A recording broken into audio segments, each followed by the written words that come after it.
Hai ma'am Anita तराम नौचरी ma'am ngasisu daily blog ni ma'am को ngasisinna ngasise aina phi ama tudurebako adusum ulake ko ma'am white machugi ne akoi goti hat ki phuri number 2 roise kare to ai first time ni goti hat 2 roise aina suki tu bedu design ni mana de katang kha difference weba adusum ma'am ne set okay good morning ma'am ma'am लईसे अमखक साचरे अमखक साला उठीने पदान लई अमखक साला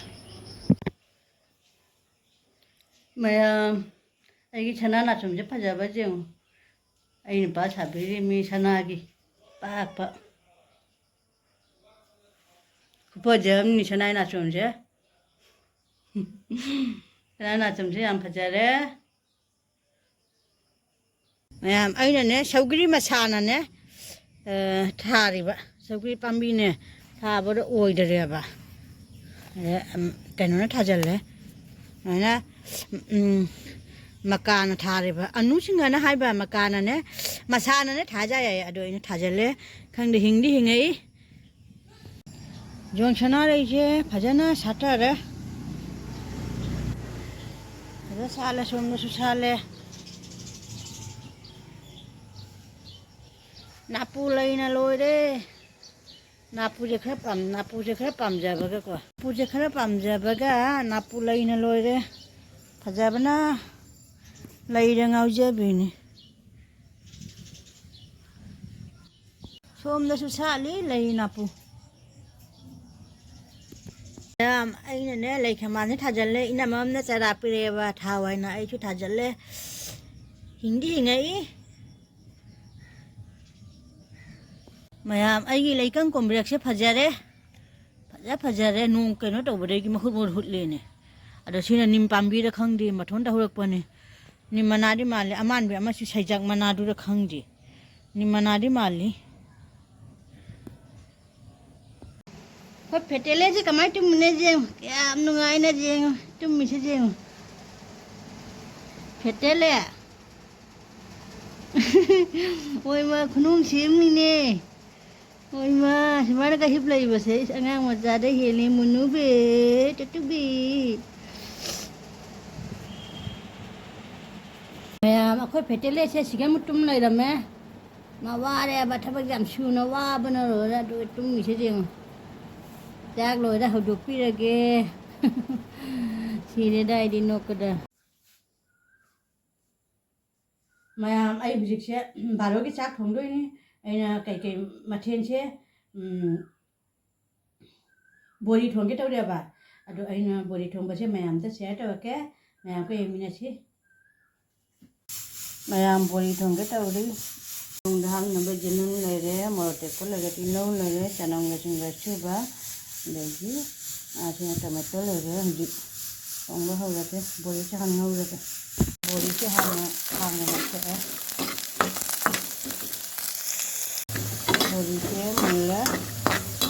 पकड़ लगे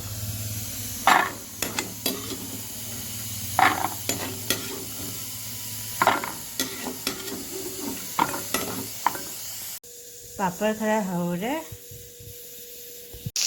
लोग पासवन का मोरक हौरे ये मुना चल कनम गने मिलती बना पे मिलेगा मरे पांग हाथे नौरगे नौरगे सिंह सिंह हाथे खाने सिंह हाथे लगे सिंह हाथे खंगरा हाथे लगे सिंह हाथे खाने सिंह हाथे लगे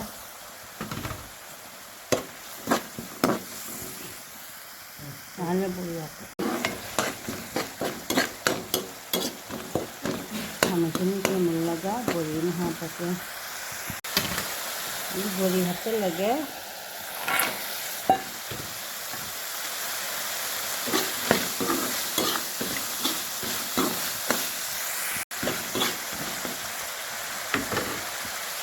बोल में अब आलू बल से हाथ पकड़ जी बोल हाथ आलू हाथ हावे बोला लेने तीन लगे हिजाम से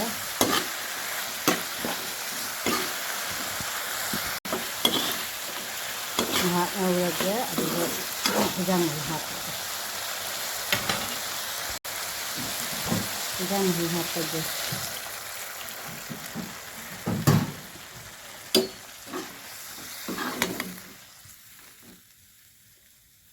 हिजाम हाथ पे थुंगी टंगा था दे अब जी मैं खून कुछ चला सवाल नहीं मैं बोली थोंगे से नौरे मेरा मसला खरा था नहीं ना मोरक मेला नहीं वो मोरक से मेला नहीं हमें पी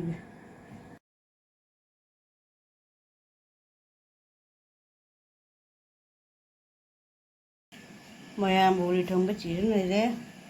मैं बारह के जान से मोरक कहीं ले रहे सिंह बोली थोंगे ले रहे पापा खरा ले रहे तो फिर वो मोरक मेट पर इसमें इसमें चार नहीं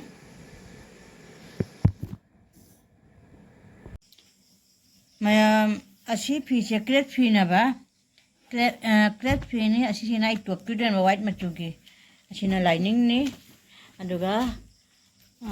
असी चेन पान गया पा कोई फिटिंग द टू डन है बकवा चेन पान गया तो रे अदु सब मैं आमने सब मटेक मटेक उलग के वीडियो से मम्मा मैं आऊँगी ना चेक आ गया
ngập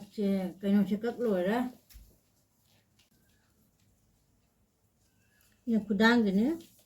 đang thế ấy cái nó thầm nữa nó ấy cái đang thầm nhà bà chỉ cút hấp á coi anh đâu được dàn tụi tôi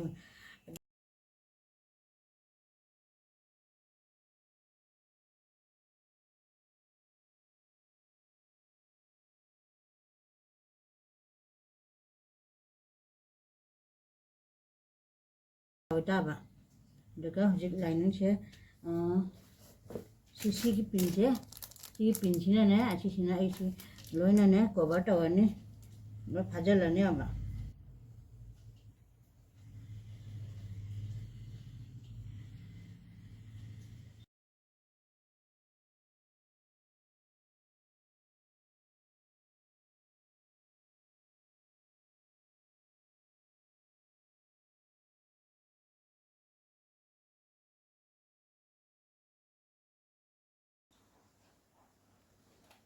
mẹ dịch lại nó sẽ xí thế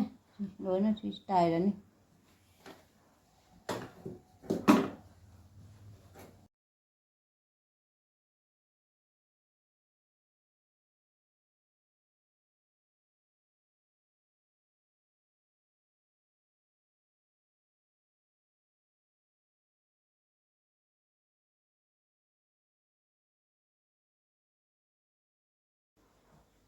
ꯉꯛꯁꯦ ꯑꯁꯤ ꯇꯥꯏꯕ ꯂꯣꯏꯔꯦꯕ ꯉꯛꯁꯦ ꯁꯨꯃꯥꯏꯅ ꯇꯥꯏꯕ ꯂꯣꯏꯔꯦ ꯑꯁꯤ ꯍꯧꯖꯤꯛ ꯃꯀꯛ ꯃꯀꯛ ꯀꯛꯑꯅꯤ ꯁꯨꯃꯥꯏꯅ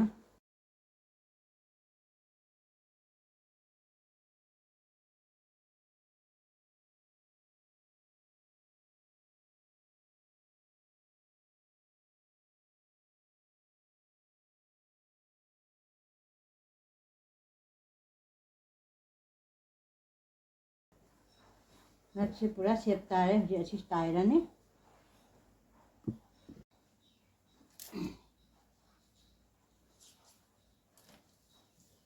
ꯑꯁꯤ ꯁꯤꯃꯨꯛ ꯄꯤꯟ ꯐꯥꯔꯦ ꯑꯁꯤꯃꯨꯛ ꯁꯤ ꯂꯣꯏꯅ ꯕꯣꯗꯤꯁꯦ ꯇꯥꯏꯔꯅꯤ ꯂꯥꯏꯅꯤꯡ ꯐꯤꯠꯇꯤꯡꯁꯦ ꯇꯥꯏꯔꯅꯤ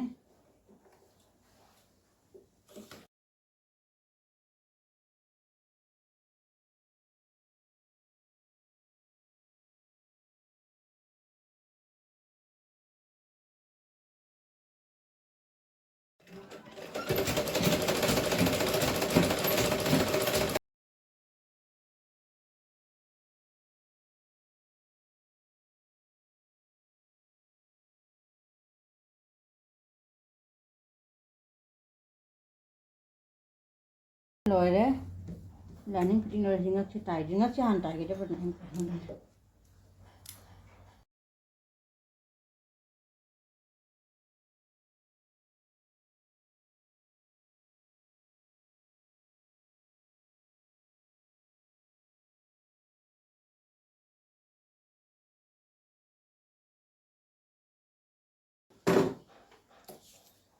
ꯉꯛꯁꯨ ꯇꯥꯏꯕ ꯂꯣꯏꯔꯦ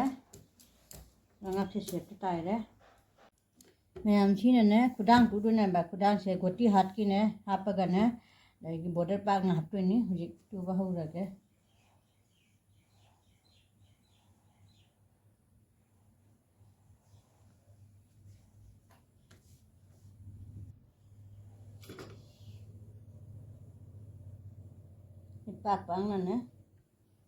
ꯄꯥꯛ ꯄꯥꯛꯅ ꯍꯥꯞꯇꯥꯕ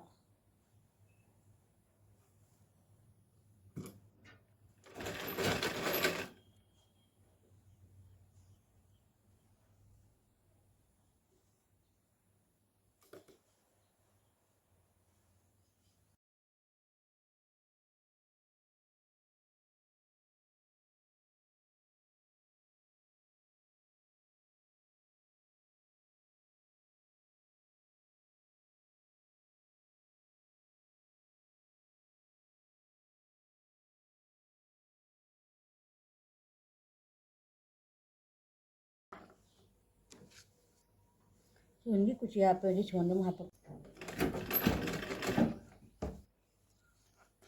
ꯅꯥꯈꯩ ꯑꯅꯤꯗꯅꯦ ꯀꯨꯆꯤꯁꯦ ꯁꯣꯟꯗ ꯂꯥꯛꯑꯦꯗꯅꯀꯣ ꯁꯣꯟꯗ ꯆꯠꯇꯥꯕ ꯁꯤ ꯃꯈꯥꯒꯤꯁꯦ ꯁꯤꯅ ꯑꯃꯨꯛ ꯒꯣꯇꯤ ꯍꯥꯠꯁꯦ ꯇꯣꯡꯉꯥꯜꯂꯦ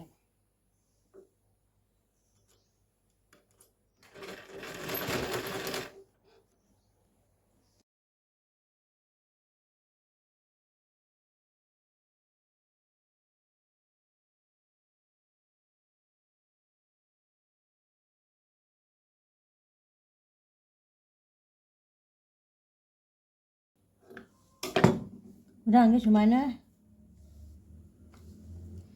ꯇꯥꯏꯔꯦꯀꯣ ꯑꯗ ꯍꯣꯔꯦꯟ ꯁꯤꯁꯦ ꯈꯨꯗꯥꯡꯁꯦ ꯁꯨꯃꯥꯏꯅ ꯇꯥꯔꯦ ꯑꯗ ꯍꯣꯔꯦꯟ ꯁꯤ ꯀꯛꯑꯅꯦꯕ ꯁꯤ ꯃꯥꯞꯇ ꯇꯧꯔ ꯀꯛꯇꯣꯏꯅꯦ ꯑꯗꯨꯁꯨ ꯎꯠꯂꯛꯀꯦ ꯃꯊꯪ ꯑꯃꯨꯛ ꯑꯁꯤꯃꯨꯛ ꯁꯦꯝꯃꯅꯦꯕ ꯁꯨꯃꯥꯏꯅ ꯑꯃꯃꯨꯛ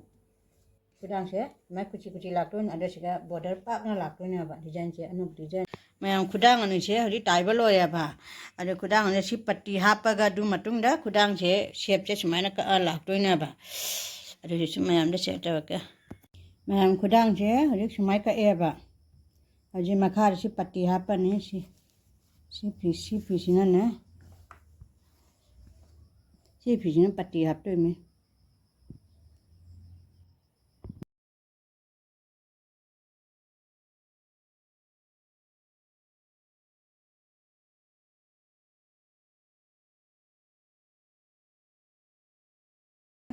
ꯑꯗꯩꯗꯤ ꯁꯤꯅꯅꯦ ꯁꯨꯃꯥꯏꯅꯅꯦ ꯊꯦꯛꯆꯤꯜꯂꯛꯇꯣꯏꯅꯦꯕ ꯄꯥꯛꯅ ꯍꯥꯞꯇꯣꯏꯅꯦ ꯁꯨꯃꯥꯏꯅ ꯊꯦꯛꯆꯤꯜꯂꯛꯇꯣꯏꯅꯤ ꯊꯦꯛꯆꯤꯜꯂꯁꯤ ꯇꯥꯏꯔꯅꯤ ꯀꯌꯥ ꯂꯩꯒꯦ ꯌꯦꯡꯒꯦ nó tiên lấy cả bà dán tiên này là máy tay luôn là vấn đề nè đây đi chị sẽ phổ lính đầu nè bà phổ lính cho máy đầu này máy đầu này máy đầu sẽ cái tay là trơn tay là này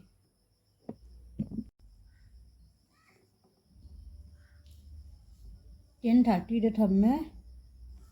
chị tiền thả đi để thầm mẹ gì để đi tay là này chị sẽ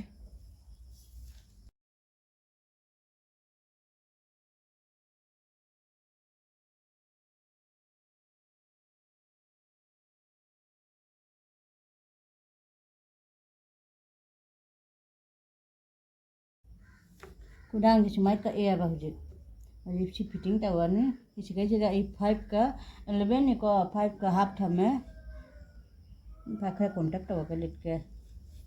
complete हो रहा कुदांग से हम बा मुझे type हो रहा है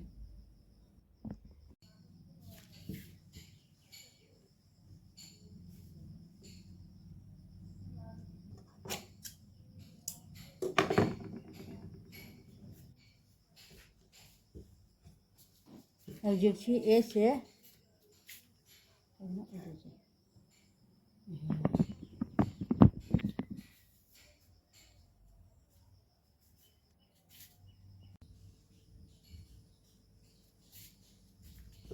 मैं जी फॉर्म आ गए ने अच्छी जगह का थट पी बा आई कक बड़ी वीडियो ला हो दरा बा का मुझे आई सिलाई तवरा के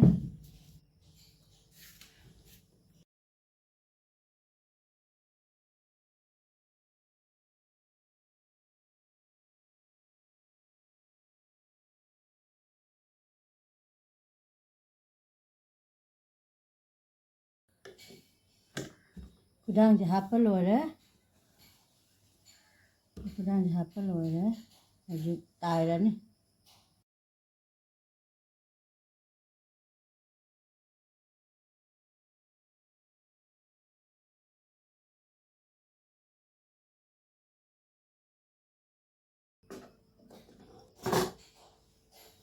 कुदांग तायबल हो रहा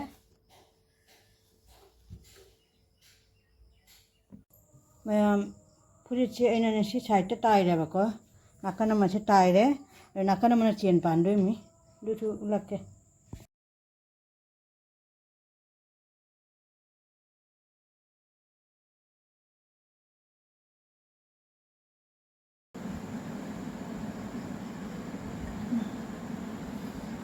ओ बस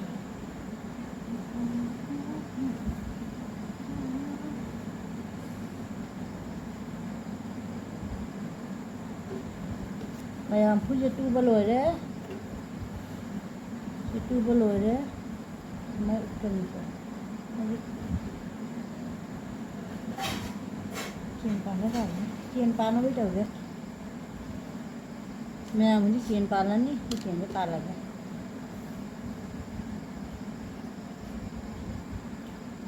चेन पाला में सी से आई ना से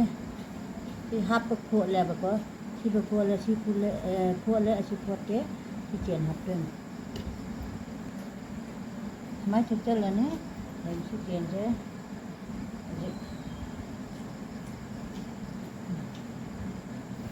tiền sẽ đặt đầu ra nè hả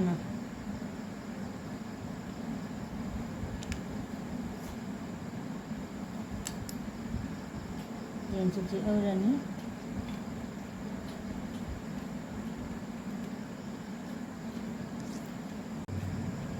ở dưới tiền bàn bắt đầu đấy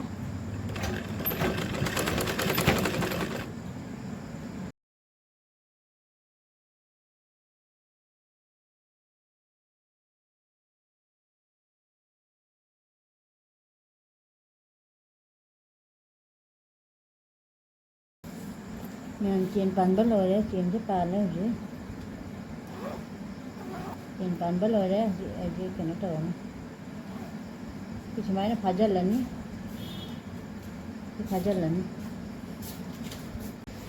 mày ai cái top से गोटी हाथ टॉप से टू बल हो रहा है आहा मतुजे बनी को चुम बीचे खरा मतम चंगरे खरा कनो तो बदने कुछ चाह पकटम जादा गोटी हाथ से टू बल हो रहा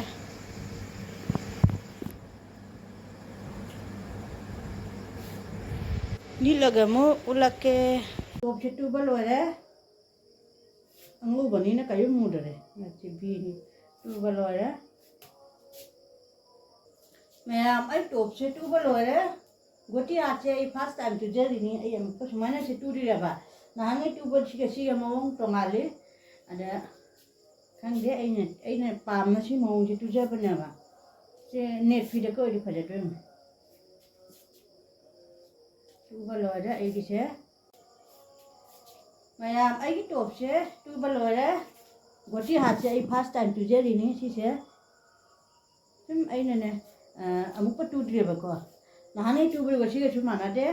ai chum pa ma ba ina na si chum si mo che tu chale be be chum la ni ni ma mang de na chum kadang thang ne pa na mo ngong tong na lại ba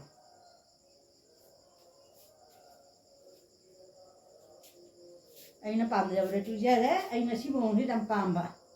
che tu ja de